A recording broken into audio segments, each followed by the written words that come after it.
وبركاته. أنا سكينة عويضة، رئيس جمعية الحق في الحياة والاتحاد النوعي لذوي الاحتياجات الخاصة. الجمعية مشهورة من سنة 10/3/2014 والحمد لله والشكر لله. احنا بقالنا 11 سنة بنعمل سابقة القرآن الكريم وإفطار الأيتام. السنة دي كان متقدم 1000 متسابق للمسابقة، نجح منهم 216 متسابق. النهاردة في الحفلة معانا بيتكرموا بجوائز مالية ودروع ومصاحف وشهادات تقدير. ومعانا إفطار الأيتام فوق 100 طفل لإفطار الأيتام. أتمنى أن الحفلة تعجبكم، وأتمنى أن الناس تيجي تتبرع للجمعيات اللي شغالة بحق وحقيقي، مش الجمعيات اللي بتعمل شو.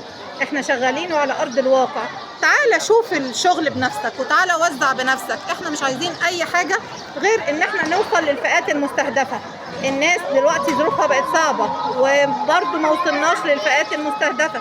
يا جماعة بقول في موائد كتير السنة دي وفي خير كتير السنة دي، بس في ناس قاعدة في بيوتها ما بتروحش موائد الرحمن وما تقدرش تروح موائد الرحمن لأن ولادها طلاب في الثانوية العامة وطلاب في الجامعات. فأنا بناشد الناس اللي عاملة موائد، عايزين نوزع على الناس في بيوتها ونوفر فلوس موائد الرحمن، هنعمل بيها وجبات برضه، هنجهز بيها عرايس على العيد. في أعمال كتير. الناس دلوقتي بقت محتاجة كل حاجة. احنا يعني من 11 سنة السنة دي الخير كتير ايوه، بس برضه مش بيوصل لمستحقيه، وهفضل اقول كده لان انا ايدي في المطبخ، ما بيوصلش لمستحقيه.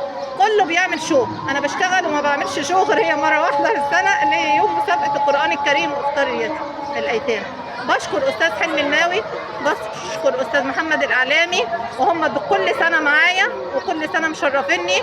وبشكر حضرتك أستاذ محمد علي، ودايما معانا وعلى دماغنا كده. وكل سنة والجميع طيب وبخير.